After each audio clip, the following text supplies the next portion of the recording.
Well, hello, my dear friends. Justyn Smith here, and I want to thank you so much for click and play. Today, we find 1 Chronicles chapter 7 as our chapter of study, and this specific title, A Mighty Man's Credentials. Now, I don't know if you've ever taken time to study a mighty man or mighty people within various mentionings of the Scriptures, but it is rather intriguing. Now, I want to mention before we go any further that the most mightiest that has ever walked this earth was Jesus Christ. And in humility and meekness, he would serve his world for the glory of the Father. As the Holy Trinity would have a split, if you will, where the Son of Man would come to this earth. And when I say split, I hope you know what I mean, in that he set aside his glory and became made of flesh, made like man, in the image and likeness of man. He walked on this earth. He became of no reputation, but yet he would humble himself and he would go to the cross and face a horrible death for you and for me. But in all of that, his might would be displayed. He would be the one that would give his life that we would have forgiveness of sins and everlasting life. He was full of valor. He was full of might. He was full of courage. And these are going to be some of the things that we look at as we examine the traits, the characteristics, the credentials of a mighty man in the Old Testament. Notice the encouragement to you and me today to become mighty in these ways for the glory of God and God's people. Well, number one, as we point out a specific word that is lifted out of the pages for us, a mighty man was valiant. Now, the definition is given right after the word valiant, possessing or showing courage or determination. And the sons of Tola, and then they're mentioned right there. It says at the very middle of the verse, they were valiant men of might in their generations, whose number was in the days of David 220,600. We're talking about a lot of valiant people. In verse 5, their brethren among all, the families of Issachar, were valiant men of might, reckoned in all by their genealogies 7,000. And I want to mention real quick that it's important, of course, to the Jewish people that they have their historical records, their genealogies. It's important to us because we can trace it back and see various things like the lineage of Christ and others in the Bible that cause us to realize this is a very real reality. This is an important point in the history of Israel so that they could look back and recognize, yes, these people did exist, and this is who they were. And if we didn't have genealogies and these historical records, we would not know even this simplest of understanding that these mighty men had these types of characteristics and credentials, and that's why they were used in their human strength and by the strength of God to defend Israel and to win many victories. They were valiant, which means they possessed or showed courage or determination. Now, as we move forward in the credentials of a mighty man, there's going to be a few other words that are closely related but slightly different, and you'll notice that in the definitions. Number two, there's a word that you've already seen, and it's the word mighty.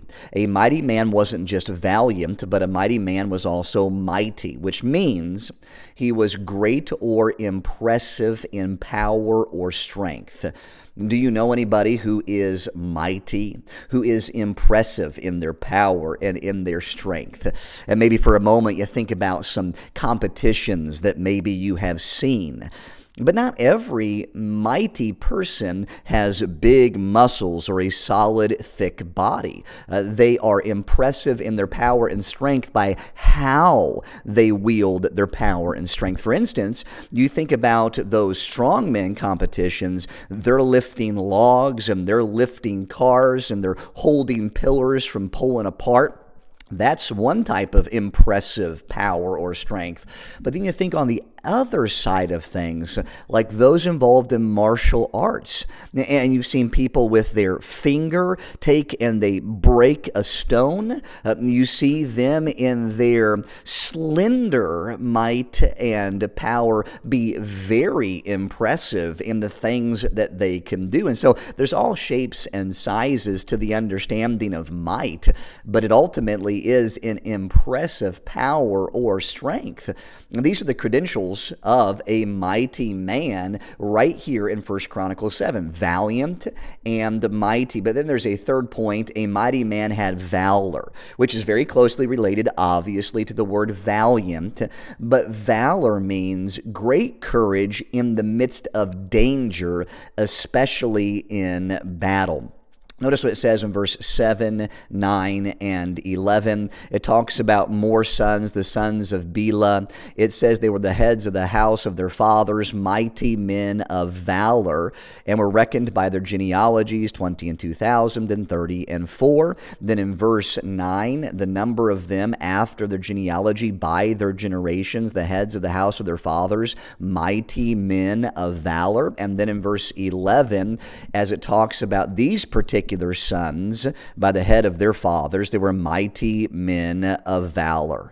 Now, we're going to mention some more about verse 11 here in just a second, but we're pulling out these mighty men of valor. And valor is a word that is used in the different ways that even our military are awarded for different acts of valor in battle and in the danger of what is going on as they commit themselves and devote themselves to the battle and facing the enemy.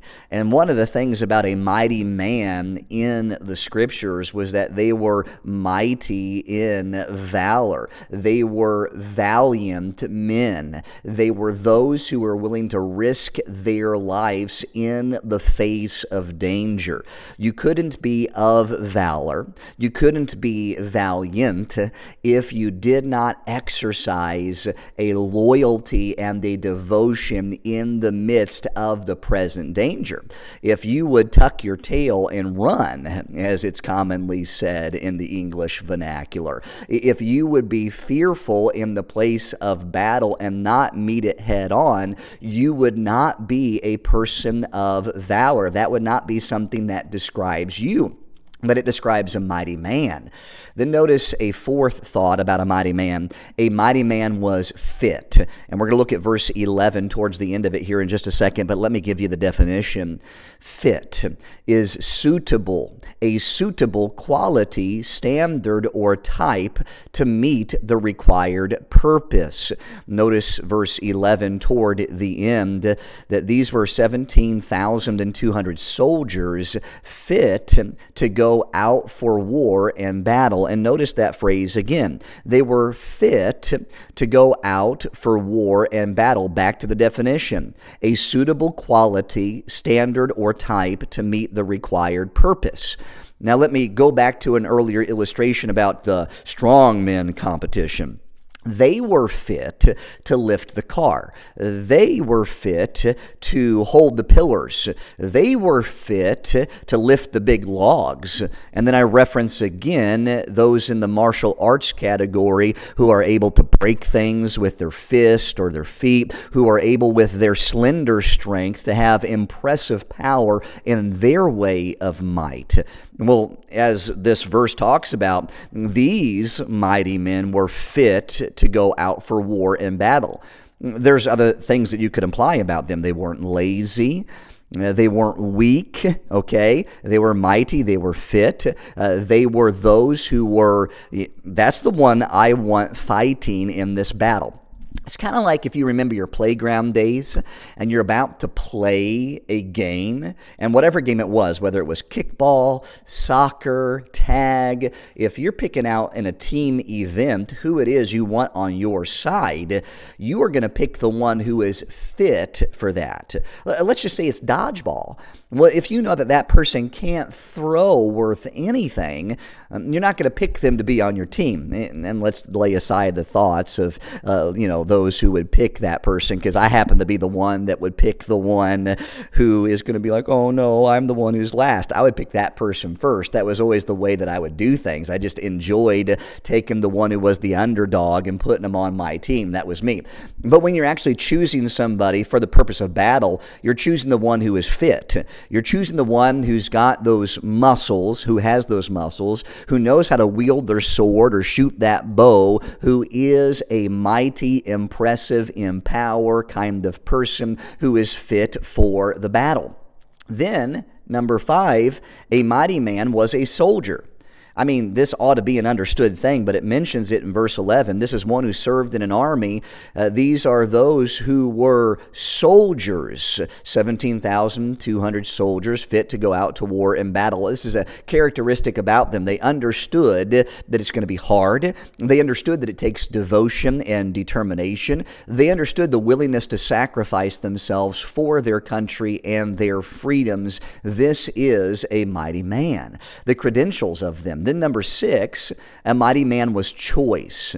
And I love how it mentions this in verse 40. Choice is of very good quality. It says it in this particular verse, all these were children of Asher, heads of their father's house, choice and mighty men of valor. So we mention the words that we've looked at before, mighty and valor, but we add another word, which is the word choice. This is of a very good quality, which links with fit, those who were of a certain standard for a required purpose, those who were impressive, in their power and might. These are choice people. These are those who would fill and fit the category of a mighty man in the Scriptures. Now, we know that if we read the Scriptures, there were, David's mighty men, and he had those who were really close to him, like the mightiest of mighty men. And then he had others who were mighty men, but they weren't like the first 3, etc. Choice men, and they were separated in the minds of the people as of a very good quality. Now, as we continue to talk about these mighty men, we have one last point, point 7, a mighty man was apt. Now, I like this word apt because it's also used for a bishop in the book of 1 Timothy. The word apt has the idea of suitable in the circumstances. And so think about it from the perspective of being a mighty man or wanting a mighty man in your army. This particular person is suitable in the circumstances. They fit very well as a soldier and as somebody who displays impressive power and might. It uses this word apt toward the end of verse 40, and the number throughout the genealogy of them that were apt to the war and to the battle was 26,000 men. They were suitable in the circumstances. The circumstance was war. They were apt. They were suitable. They were choice. They were of good quality. Now, before I go to the end and the outro of this particular video, I want to recap the credentials of a mighty man and challenge you as a mighty believer for the Lord Jesus Christ who realizes in humility you are strong from your knees as you bow before the glory of God. You recognize that your strength is found in weakness. Your strength is found in and through the Lord, and you display a meekness and the humility that is wonderful. But these traits about a mighty man, well, they can be found in us as soldiers of the cross. We can be valiant. We can possess or show courage or determination for the Lord Jesus Christ. We can be mighty. We can have a great or impressive power or strength that is utilized for the glory of God, but not in pride. We can have valor, great courage in the midst of danger, especially in battle. And we think about various missionaries and preachers and people of the faith throughout history past who would display a valor for the cause of Christ. We could be fit. suitable in quality or standard or type to meet the required purpose. And I ask you, are you fit for the master's use, as that word fit would later be found in the pastoral epistles, challenging the church of Jesus Christ to be fit for the master's use. A mighty man was a soldier, one who served in an army. We're not in an army like you think about on this level, but we are in the army of the Lord Jesus Christ, soldiers of the cross, loyal and faithful to him. Then as a mighty man was choice, are we those who are of a very good quality for the Lord Jesus Christ? And then that last credential was a mighty man was apt. He was suitable in the circumstances. And my friend, I want to ask you, are you suitable in the circumstances? Are you apt for what is to come? And are you able to flex with the given scenarios of battle as it was in the battles of these mighty men? They were apt for it. They were willing to look to a different direction or a different way because the enemy's throwing a curveball at them. They were able to wield the sword or the bow or the sling or whatever it was that they were using. They knew how to use their shield for the purpose of battle. They were apt. Well, this, my friend, is just a simple list of a mighty man's credentials right here in 1 Chronicles 7, and it challenges us today to be mighty for the glory of God with a humility about us as we serve the King of Kings and Lord of Lords. I pray that somehow, some way, that this little challenge has been a help to you as you move on in your walk with God, seeking the way that you can display the name of the Lord Jesus Christ in a good way with a good name that's rather to be chosen than great riches. Let's be mighty for the glory of God together. Love you, my dear friends. Thank you for click and play, and we do wish you a very blessed day.